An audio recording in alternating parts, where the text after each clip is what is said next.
Hi, today I'm sitting down with Kevin Alansky. Kevin is a fantastic marketer. He has a great and rich marketing background. He has had leadership positions at Blackboard, Cvent, Logi Analytics, and to cite a few. And today he is the CMO of Higher Logic. Kevin, thank you so much for being with me today. Oh, it's nice to be here. Thank you. Yeah, so today I have a very interesting question for you. Last year, Deloitte published a research in which they found that 95% of CMOs don't think they can influence the board. That is a huge number. And so I wanted to ask you, as a successful marketing leader, why do you think that is? And how can we change this statistic as marketers?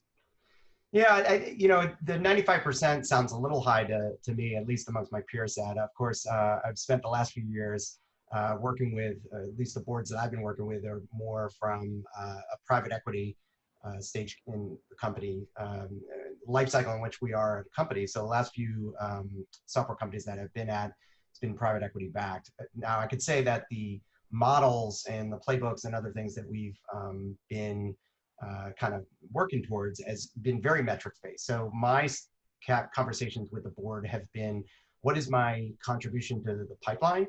And now we live in one of the greatest generations that a marketer could be in terms of being able to track this and measure this. So a lot of things that we're doing has an impact on the business. So we're able to track it, measure it, and then set new targets, for the future. So that's typically what I go into the board discussing, and what impact that I'm making in the against the pipeline. So from that perspective, boards, I would say, have, at least my perspective, they've gravitated towards what I've had to say. But I can understand if you go in maybe with other things that brand or advertising campaigns, they may not care as much unless you're able to show the material impact on the business.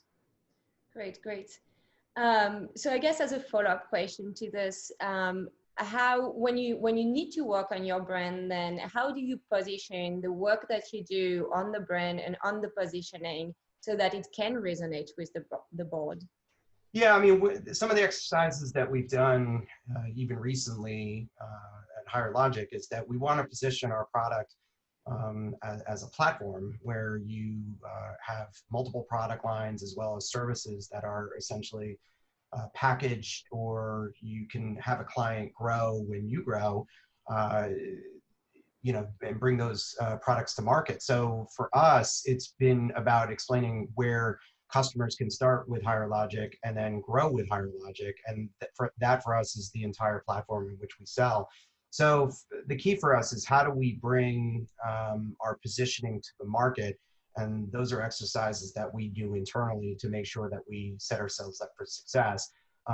That positioning and language is something that the board does care about, to make sure whether we grow organically or inorganically through acquisition, that we can find products that our market wants and that essentially are very complementary to what we do.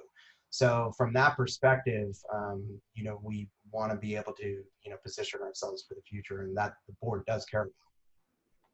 Awesome. Thank you so much, Kevin. So to sum up here, bring everything back to revenue and sales.